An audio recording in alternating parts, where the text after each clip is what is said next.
ইয়াত যে কৰ্মৰ ভাগৰ কথা কৈছে, সেই কৰ্মৰ মাৰ্গ ভাগ আৰু কৰ্মকাণ্ড শব্দ ব্যৱহাৰ কৰি আমাৰ সমাজত ব্যৱস্থা এটা আছে, সেই দুই ভাগ একেই নে কিবা পাৰ্থক্য আছে? অকণমান আলোকপাত কৰিব বা কিছু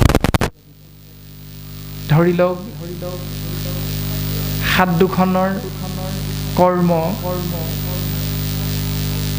শৰীৰটোৰ ৰক্ষণাবেক্ষণৰ বাবে, শৰীৰটোৰ শক্তি আহৰণৰ বাবে কিবা এটা বস্তু উপাৰ্জন কৰা, উপাৰ্জনৰ বাবে কিবা এটা ব্যৱস্থা পালন কৰা, যিটো আমি প্ৰত্যেকে বুজি পাওঁ। আৰু বুজি পোৱা সেই ব্যৱস্থাটোৰে গোটাই আনি হাত দুখনেৰে সেই ব্যৱস্থাটো পালন কৰি সন্মুখত পাত্ৰত পোৱা সেই সিদ্ধান্তমুঠি হাত দুখনেৰে সানি পুতুকি আমি মুখলৈ ভৰাব লাগিব। আৰু মুখলৈ ভৰাবৰ বাবে চকু দুটাৰ কৰ্ম হ'ল সেই পাত্ৰভাগ দেখুৱাই দিয়াটো। চকু দুটাই দেখুৱাই দিয়া সেই পাত্ৰভাগৰ ওচৰলৈ চৰণ যুগলৰ কৰ্ম হ'ল শৰীৰটোক লৈ যোৱাটো। আৰু হাত দুখনৰ কৰ্ম হ'ল তাৰ পৰা বস্তুভাগ উঠাই আনি মুখত ভৰাই দিয়া। আৰু দাঁত দুটাৰ কৰ্ম, দাঁত কেইভাগীৰ কৰ্ম হ'ল সেই বস্তুভাগিক চুবাই গুৰি কৰি দিয়া, আৰু জিভাখনৰ কৰ্ম হ'ল ভিতৰলৈ সুমুৱাই দিয়া। এনেকৈ শৰীৰটোৰ 10টা ইন্দ্ৰিয়ৰ কৰ্মবিলাক তেনেকুৱা। আৰু তাক আশ্ৰয় কৰিবৰ বাবে যিটো ব্যৱস্থা আমি পালন কৰোঁ, সেই পালন কৰা ব্যৱস্থাটোৰ নামে হ'ল কাণ্ড, কৰ্মকাণ্ড। আৰু আজি আমাৰ ব্যৱস্থাটো হ'ল এয়া, ঈশ্বৰক চিন্তা কৰিম, ঈশ্বৰক চিন্তা কৰিবৰ বাবে আমি এভাগ আসন পাতি ল'ম। আৰু এই আসন ভাগৰ নাম হ'ল গুৰু আসন। আৰু এই গুৰু আসন ভাগ প্ৰতিষ্ঠা কৰিবৰ বাবে কলপাত, গুৰু আসন ভাগ প্ৰতিষ্ঠা কৰি ভগৱন্তক বহুৱাবৰ বাবে বাওঁফালে এগছি বন্তি, ধূপ, গুৱা পাণ, এই সমস্তখিনি কাণ্ড বুলি কোৱা হয়, ব্যৱস্থা পালন কৰা হয়, কৰ্মকাণ্ড।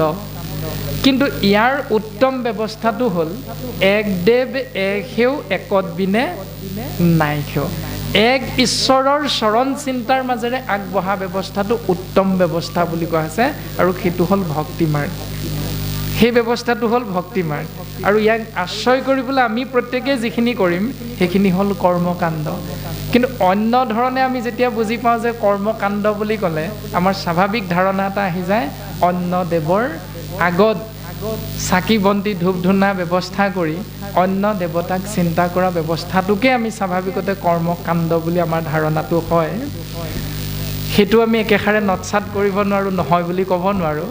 কিন্তু কৰ্মকাণ্ড বুলি কোৱাৰ লগে লগে প্ৰথম ব্যৱস্থাটো হ'ল এইটো যে আমি ঈশ্বৰ চিন্তা কৰিবৰ বাবে বা মংগল বিচাৰি যিটো ব্যৱস্থা পালন কৰিম তাকে কোৱা হৈছে কৰ্মকাণ্ড। আৰু সেইটোৰে উত্তম ব্যৱস্থাটো হ'ল 33 কোটি দেৱ দেৱতাক স্ৰজন কৰা, অনন্ত কোটি ব্ৰহ্মাণ্ডখন ধৰি ৰখা, সৃষ্টি স্থিতি প্ৰলয়ৰ গৰাকী এক ইশতত্বক চিন্তা কৰিবলৈ যোৱা ব্যৱস্থাটোৰ কথা কোৱা হৈছে। কৃষ্ণ। কৰ্মকাণ্ডৰ কথাটোত আহোঁতে এভাগ মনলৈ আহিলে, আমাক শাস্ত্ৰই এটা বিধান দিছে, কৰ্ম, অকৰ্ম আৰু বিকৰ্ম তিনিভাগে বিধান দিছে বোধ হয়। গতিকে এই ভাগ তিনিটা অকণমান মুকলিকৈ ভাগিলে ভাল হয় বুলি ভাবোঁ। কৃষ্ণ কৃষ্ণ কৃষ্ণ। বাপজনাৰ চৰণ কমলত পুনশ্চ ক্ষমাভাগী অৰ্পণা কৰা হৈছে। একাদশ স্কন্ধ নিমি নৱসিদ্ধ সংবাদত এই ব্যৱস্থাটো আশ্ৰয় কৰা হৈছে। কৰ্ম, অকৰ্ম আৰু বিকৰ্ম, বেদে যাক বিহি আছে সেহিটো কৰ্ম, বেদে যাক নিষেধিছে সেহিটো অকৰ্ম, অকৰ্ম নাচৰি হয় বিকৰ্ম পাতেক। এনেধৰণে বাক্যশাৰী পদবন্ধে প্ৰকাশ কৰি থৈছে। সেইকাৰণে আমি বাপে সোধা প্ৰশ্নটোৰ উত্তৰত তাত প্ৰকাশ কৰা হৈছে যে বেদে যাক বিহি আছে সেহিটো কৰ্ম। আমি যিটো ব্যৱস্থা আজি সকলোৱে পালন কৰি আছোঁ সেইটো বেদৰে বিহিত, অৰ্থাৎ বেদে আমাক কৰিবলৈ কৈছে। অকণমান পাছত ভগৱন্ত পুৰুষে উদ্ধৱে সোধা প্ৰশ্নটোকে প্ৰকাশ কৰিব, বেদেনো কি কৈছে, যে মই বিনে বেদে কিছু আন নবখানে। বেদে কৈছে কেৱল কৃষ্ণ কথা, আৰু আমিও শ্ৰীমন্ত শংকৰদেৱ সংঘৰ বাপাইসকলে বেদৰে নিৰ্দেশ পালন কৰোঁ, কৃষ্ণ নাম আশ্ৰয় কৰোঁ। এক দেৱ এক সেও একত বিনে নাই কেও। সেইকাৰণে বেদে যাক বিহি আছে সেইটো কৰ্ম। তাৰমানে আমিও কৰ্মকাণ্ডই কৰি আছোঁ। এইটো হ'ল বেদৰ ব্যৱস্থা। আমি মাত্ৰ কৰ্মকাণ্ডৰ উত্তম ব্যৱস্থাটো পালন কৰোঁ, যে বেদে বিহি থকা কৃষ্ণ নাম আশ্ৰয় কৰোঁ। আৰু বাকীসকলে খেলি মেলি বা মিহলাই পূজা ভাগ কৰে, কৃষ্ণ নাম আশ্ৰয় কৰে, কিন্তু উদ্দেশ্যটো বিশ্বকৰ্মা পূজা, অন্য দেৱতাৰ সেৱাৰ বাবেহে কৃষ্ণ নামটো আশ্ৰয় কৰে। এইটো হ'ল দুমুখীয়া নীতি। গীতা শাস্ত্ৰত উল্লেখ আছে, মিহলাই কৰা পূজা ঘোঁৰাৰ শৃংগাৰ, শৃংগাৰতে সুখ নাই কটি ভাংগে তাৰ, যেন শিমলুৰ পুষ্প পৰি থাকে তলে, সেইমতে অভক্তৰ দ্ৰব্য নলওঁ সকলে। তেনেকৈ অভক্তৰ দ্ৰব্য ভগৱন্তই গ্ৰহণ নকৰে। অৰ্থাৎ মিহলাই কৰা পূজা, উদ্দেশ্য অন্য দেৱতা, কিন্তু আশ্ৰয় কৰা হৈছে কৃষ্ণ নাম। এই দৰ্শনটো সৰস্বতী পূজাৰ দিনা কৃষ্ণ নাম আশ্ৰয় কৰা, দুৰ্গা পূজাত গৈ গুৰুজনাৰ সৃষ্টি ভাওনা আশ্ৰয় কৰা, বিশ্বকৰ্মা পূজাত গৈ মণ্ডপত ভাওনা আশ্ৰয় কৰা, গুৰুজনাৰ যি দৰ্শন ভাওনা, জীৱৰ মংগলৰ অৰ্থে দৰ্শন কৰা, সেই ভাওনা যেতিয়া দুৰ্গা পূজা বা অন্য দেৱতাৰ স্থানত পূজাৰ স্থলীত যেতিয়া প্ৰকাশ কৰিব, আশ্ৰয় কৰিব, তেতিয়াহ'লে সমস্ত জনাকে নৰকৰ পথটো মুকলি হোৱাৰ কথাটো উত্তম শাস্ত্ৰ ভাগৱতে আমাক সুন্দৰভাৱে দৰ্শন কৰিছে। তেনেকৈ কৰ্ম বেদে যাক বিহি আছে সেইটো কৰ্ম। বেদে যি কৰিবলৈ কৈছে, আমি সংসাৰখনত বসবাস কৰি থকা প্ৰত্যেকজন বাপায়ে নিজৰ চিন্তা ভাৱনাৰে বিভিন্নখন সমাজৰ মাজত আমি বসবাস কৰি আছোঁ। প্ৰত্যেক সমাজে কৰি থকা কৰ্মটো বেদৰে কৰ্ম। কাৰণ দুটাই দৰ্শন, এটা হ'ল প্ৰবৃত্তিঞ্চ, এটা হ'ল নিবৃত্তিঞ্চ, অৰ্থাৎ প্ৰবৃত্তি আৰু নিবৃত্তি। বেদে আমাক দুই ধৰণে প্ৰকাশ কৰিছে, কিন্তু তাৰ ভিতৰতে কোনোবাই নিবৃত্তি পথটো আশ্ৰয় কৰিছে, কোনোবাই প্ৰবৃত্তি পথ আশ্ৰয় কৰিছে, কিন্তু দুইটা বেদৰে। তাৰপিছত হ'ল বেদে যাক নিষেধিছে সেইটো অকৰ্ম। বেদে যিবিলাক নকৰিবলৈ কৈছে সেইখিনি হ'ল অকৰ্ম। এতিয়া বেদে নকৰিবলৈ কৈছে কোনখিনি? বচনে কেৱল মাত্ৰ হৰিত হৰণ লয়, চিত্তে আন দেৱক ভজয়, জানিবাহা কদাচিতো সিদ্ধি সিটো নলভয়, হৰি তাৰ সন্তোষ নহয়। এতিয়া বেদে নকৰিবলৈ কৈছে সেইটো। বচনে কেৱল হৰিত শৰণ লয়, বচন মুখেৰে তুমি কেৱল কৃষ্ণত শৰণ ললা, শৰণ লৈ তুমি চিত্ৰৰ দ্বাৰা অন্য দেৱতাক ভজনা কৰি আছা। অৰ্থাৎ কায় বাক্য মন এক কৰি তুমি শৰীৰটো অন্য দেৱতাৰ আশ্ৰয় স্থানলৈ লৈ গ'লা, কিন্তু একেটা শৰীৰৰ দ্বাৰা তুমি এদিন 12 বাৰ শপত খাই অষ্ট অংগ সহিতে ভূমিত স্পৰ্শ কৰোৱাই 12 সত্য খাই তুমি গুৰু আসনৰ সন্মুখত শৰণ লৈছিলা, স্বামী ৰাম নেৰুৱাৰ চৰণ তোমাৰ। কিন্তু সেইজন বাপ বা সেইগৰাকী আয়ে কেইটকামান পোৱাৰ লোভত যেতিয়া গোপাল গোবিন্দ যদু নন্দন কৃষ্ণৰ চৰণে লৈলো শৰণ বুলি যেতিয়া বিশ্বকৰ্মা পূজাৰ দিনা নাম ভাগি আশ্ৰয় কৰি দিব, তেতিয়া শাস্ত্ৰই কৈছে বচনে কেৱল মাত্ৰ হৰিত শৰণ, অৰ্থাৎ তুমি মুখেৰেহে কেৱল কৃষ্ণত শৰণ ললা, চিত্তে কিন্তু আন দেৱতাক ভজনা কৰিলা। জানিবাহা কদাচিতো সিদ্ধি সিটো নলভয়, তেওঁ কেতিয়াও সিদ্ধি লাভ কৰিব নোৱাৰে সেই কৰ্মৰ দ্বাৰা। এতিয়া বেদে যাক নিষেধিছে, এইটো হ'ল বেদে নিষেধাজ্ঞা দিয়া, অৰ্থাৎ এইটো নকৰিবলৈ কৈছে আমাক। সেইটোৱে হ'ল অকৰ্ম। এতিয়া আমিও শৰণ মাৰ্গ হ'লোঁ, 12 বাৰ শপত খালোঁ। ভাগৱতে সিদ্ধান্ত দিলে যিটো বাক্যে নাই নাম কৃষ্ণৰ চৰিত্ৰ, উচ্ছিষ্ট গৰ্তটো কৰি সি অপবিত্ৰ। দিনটো ৰাতিপুৱা বিচনাখনত শুই নমাৰ পৰা চকুকেইটা মেলাৰ লগে লগে বিচনাৰ পৰা যেতিয়া নামিলোঁ, নমাৰ লগে লগে ৰাতি পুনৰ 10 বজাত বিচনাত পৰালৈকে যিমান ভকত বা পাইক আমি লগ পাম, লগ পোৱাৰ লগে লগে যিমান কথা আমাৰ আলাপ আলোচনা হ'ব, সেই আলাপ আলোচনাখিনিত পৰচৰ্চা পৰনিন্দাই মুখ্য স্থান পায়। কোনে কাৰ ঘৰত গৈ কোন বামুণীয়া পন্থ কাৰ ঘৰত গৈ মনে মনে সন্ধিয়া সময়ত নামত উপস্থিত হৈছিল, কাৰ ঘৰত গৈ তেওঁ গ্ৰহণ কৰিলে সিদ্ধান্ত প্ৰসাদ, এইবিলাক আলোচনা হয় নে কেৱল ঈশ্বৰৰ চিন্তাৰ আলোচনাটো 2-3জন বাপ লগ লাগিলে হয়? কোনটো চিন্তা কৰাটো আমাৰ অতিভ প্ৰয়োজন। যিটো বাক্যে নাই নাম কৃষ্ণৰ চৰিত্ৰ, উচিষ্ট গৰ্তটো কৰি শিশি অপবিত্ৰ। এতিয়া এইখিনিতো উচিষ্ট শব্দটো ব্যৱহাৰ কৰিছে। এতিয়া এইখিনিত উচিষ্ট শব্দৰ অৰ্থ হ'ল এৰেহা। এৰেহাৰ দৰ্শনটো কিন্তু বেয়া অৰ্থত ব্যৱহাৰ কৰিছে। অকণমান আগতে উদ্ধৱে কৈছিল তোমাৰো উচিষ্ট খায়া, সেইটো ভাল অৰ্থত ব্যৱহাৰ। আৰু গুৰুজনাই কৈছে যিটো বাক্যত কৃষ্ণ নামটো নাই সেই বাক্যবিলাক উচিষ্টটো কৰি অপবিত্ৰ, উচিষ্ট গৰ্তটো কৰি, অৰ্থাৎ চোৱা পাতনিতকৈ লেতেৰা বুলি কৈছে। সেইটো বেয়া অৰ্থত উচিষ্ট শব্দ ব্যৱহাৰ কৰিছে। এতিয়া আমি যেতিয়া এজনে অন্যজনক লগ পাওঁ তেতিয়া যিখিনি কথা বতৰা পাতোঁ সেই কথা বতৰাখিনিত শৰণীয়া ভজনীয়া এজন বা এগৰাকী আই হিচাপে আমাৰ চিন্তা ভাৱনাত নম্ৰতা মাৰ্জিত আচাৰ আচৰণটো আছেনে নাই, থাকেনে নাথাকে, এইখিনি শৰণীয়া ভজনীয়া ঈশ্বৰৰ এজন ভকত হিচাপে শাস্ত্ৰসন্মতে চিন্তা কৰাটো আমাৰ প্ৰয়োজন, আমাৰ কৰ্তব্যৰ ভিতৰত পৰে। এই দৰ্শনখিনি প্ৰকাশ কৰা হৈছে কৃষ্ণ। অকৰ্ম নাচৰি হয় বিকৰ্ম পাতে। অকৰ্মৰ কথাটো হ'ল বেদে যাক নিষেধ দিছে, বেদে যিটো কৰিবলৈ মানা কৰিছে, বাধা দিছে, সেইটো হ'ল অকৰ্ম। আৰু অকৰ্মটো পালন নকৰা বিকৰ্ম পাতে, সেই দৰ্শনটো প্ৰকাশ হৈছে কৃষ্ণ।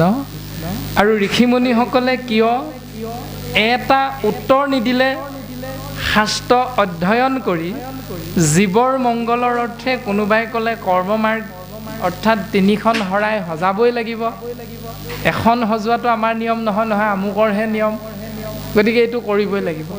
10 দিনত দহা কৰিবই লাগিব, পূৰ্বপুৰুষৰ পৰা চলি আহিছে। 6 মাহত ছমহীয়া কৰিবই লাগিব, এবছৰৰ মূৰত শ্ৰাদ্ধ কৰিবই লাগিব। যিটো নিয়মলৈ ৰূপান্তৰিত হৈ গ'ল, নকৰিলে নহ'ব, কৰিব লাগিবই বুলি বাধ্য হৈ গ'ল। এনেকৈ ঋষিমুনিসকলে কৰ্ম মাৰ্গ আৰু জ্ঞান মাৰ্গৰ দৰ্শনটো দিলে, কিন্তু তুমি কৈ দিলা ভক্তি মাৰ্গতে জীৱৰ মংগল, অৰ্থাৎ ভক্তি কৰিবলৈ আসন প্ৰতিষ্ঠা কৰিব লাগিব বুলিও কোনো কথা নাই। তুমি কেৱল কৃষ্ণ নাম আশ্ৰয় কৰা। আজি আমি ইয়ালৈ যিমান বাপ আই আহিছোঁ, হয়তো বাপ আইৰ 80% বাপ আই গুৰু সেৱা কৰিবৰ বাবে পুৱা গধূলি শাস্ত্ৰসন্মতে সেই গুৰু গৃহভাগী হয়তো আমি নিৰ্মাণ কৰা নাই। কিয়নো আমাৰ ধন টকা পইচা নাই, কি আমি ঈশ্বৰক চিন্তা কৰা নাই নেকি? প্ৰত্যেক মুহূৰ্ততে কিন্তু ঈশ্বৰকে চিন্তা কৰি আছোঁ। কেনেকৈ? খাওঁতে কৃষ্ণ বুলি কৈ আগবঢ়াই দিছোঁ আৰু বাপজনেও কৃষ্ণ বুলি কৈ গ্ৰহণ কৰিছে।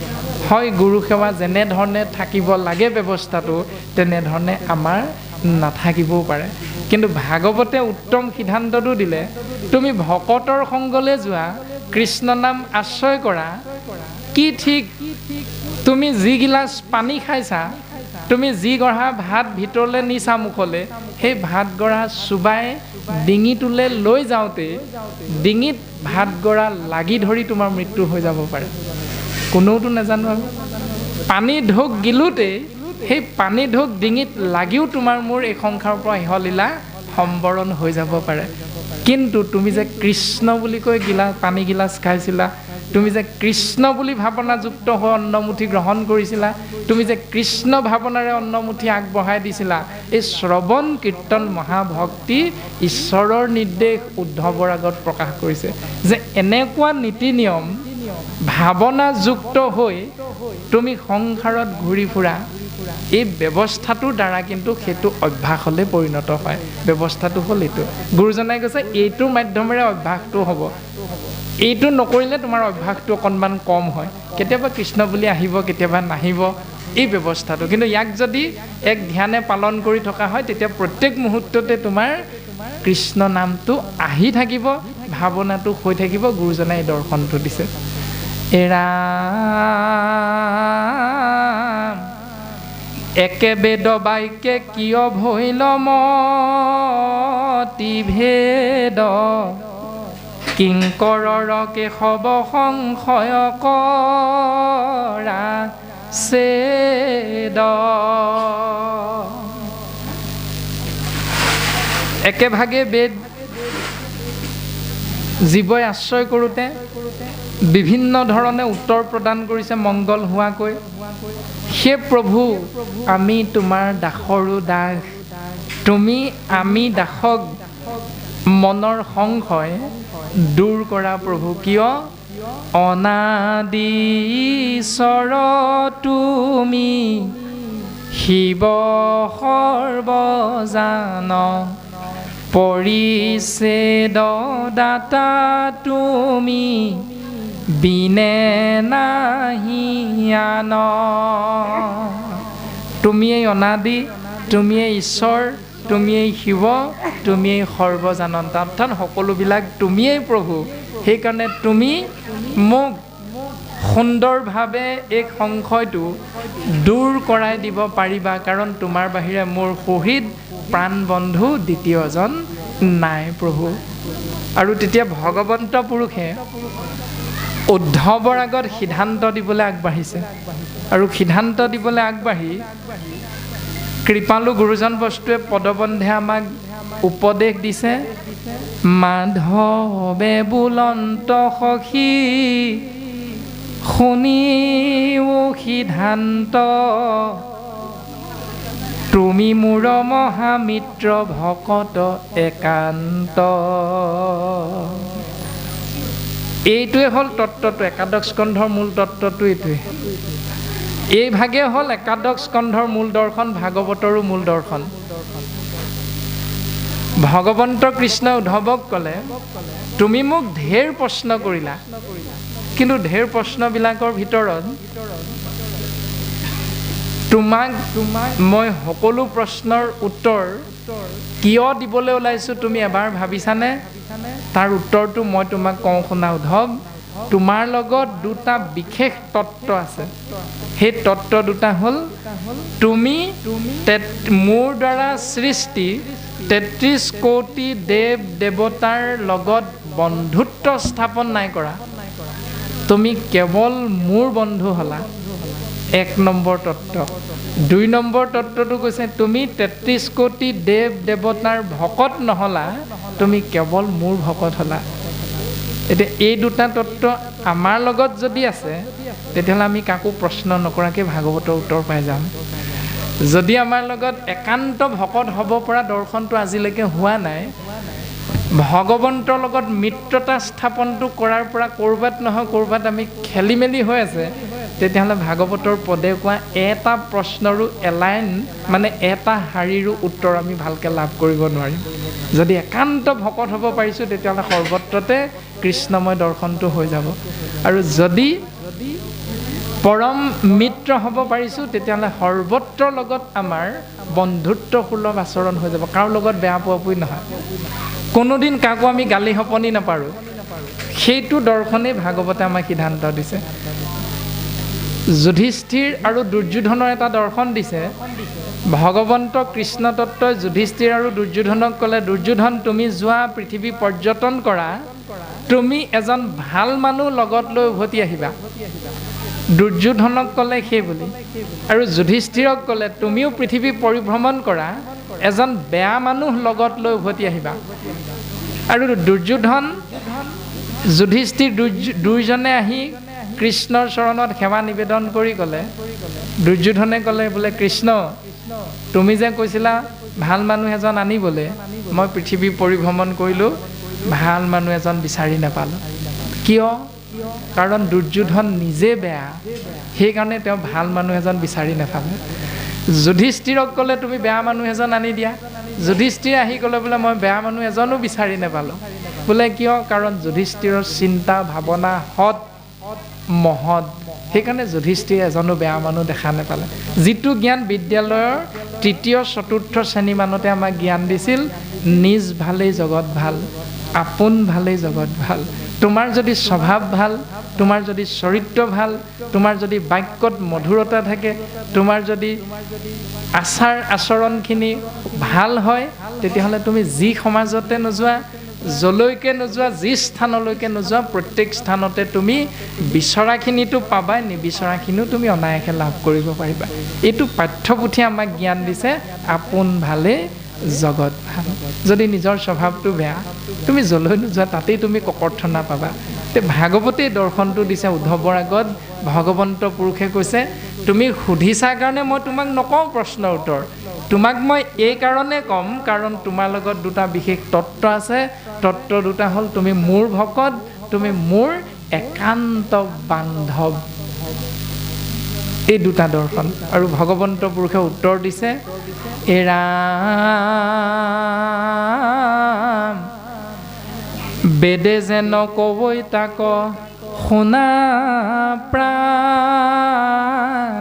সখী, মায়াময় বেদ ধৰ্ম সবাকো পেখি, কেৱলে মাত্ৰ লৈবে ক শৰণ, শুইবে কৰ্ম মল তেজি, তেবেখে প্ৰসন্ন। সেই উদ্ধৱ তুমি মনত ৰাখিবা, বেদে কেৱল মোৰ কথাহে কৈছে, বেদে বেলেগৰ কথা নাই কোৱা। আৰু বেদে কৈছে মোতে শৰণ লোৱা। যদি তুমি ভাবিছা বেদে অন্য দেৱতাৰ কথা কৈছে, অন্য কথা কৈছে, মোৰ চিন্তাৰ বিপৰীত কথা কৈছে, তেতিয়াহ'লে সেইটো হ'ল বেদৰ মায়াময় ধৰ্ম। এতিয়া বেদ মানে কি? তিনিটা অৰ্থ। বেদ মানে হ'ল জ্ঞান, বেদ মানে হ'ল এভাগ পুথি, বেদ মানে হ'ল জীৱতত্ত্ব। এতিয়া বেদ মানে পুথি বুলি যদি আমি ভাগৱত ভাগৰ দৰে ভাবি লওঁ, তেতিয়াহ'লে বেদৰ বাক্যৰ দ্বাৰা কেৱল কৃষ্ণ তত্ত্বহে প্ৰকাশিত হৈ আছে, বেলেগ কাৰো কথা কোৱা নাই। যদি আমি পুথিগতভাৱে বেদৰ চিন্তা কৰোঁ। দ্বিতীয়তে বেদৰ অৰ্থ হ'ল জ্ঞান, আৰু জ্ঞানেও আমাক এই কথাটোকে কয়, সঁচাই হ'ল ধৰ্ম, মিছাই হ'ল অধৰ্ম। এতিয়া সঁচা গুণ বেদে ক'লে বাক্যৰ ৰূপত, সত্যম এবম জয়তে না নিত্যম অন্যথা, অৰ্থাৎ সত্যম এবম জয়তে মানে সত্যৰ সদায় জয়, না নিত্যম অন্যথা মানে অসত্যৰ সদায় পৰাজয়। বেদৰ মন্ত্ৰ বাক্য ৰূপত আমি যদি জ্ঞানৰ মাধ্যমেৰে চিন্তা কৰোঁ, তেতিয়াহ'লে সেই দৰ্শনটো হ'ল সেইটো। 3 নম্বৰতে বেদৰ দৰ্শন হ'ল, অৰ্থাৎ বেদৰ অৰ্থ হ'ল জীৱ। জীৱতত্ত্ব আমাৰ যে কোৱা হয় পূৰ্বপুৰুষৰ পৰা চলি আহিছে। কি চলি আহিছে পূৰ্বপুৰুষৰ পৰা? এই বছৰেকীয়া কৰা। কি চলি আহিছে? পূজা পাতল কৰা। কি চলি আহিছে? যাগ যজ্ঞ কৰা। কিন্তু পূজা পাতল, যাগ যজ্ঞ, দান দক্ষিণা, শ্ৰাদ্ধ, পিণ্ড, হোম, ব্ৰত, তীৰ্থ স্নান, প্ৰত্যেকৰে এটা বস্তুৱে থাকে, সেইটো হ'ল কৃষ্ণ।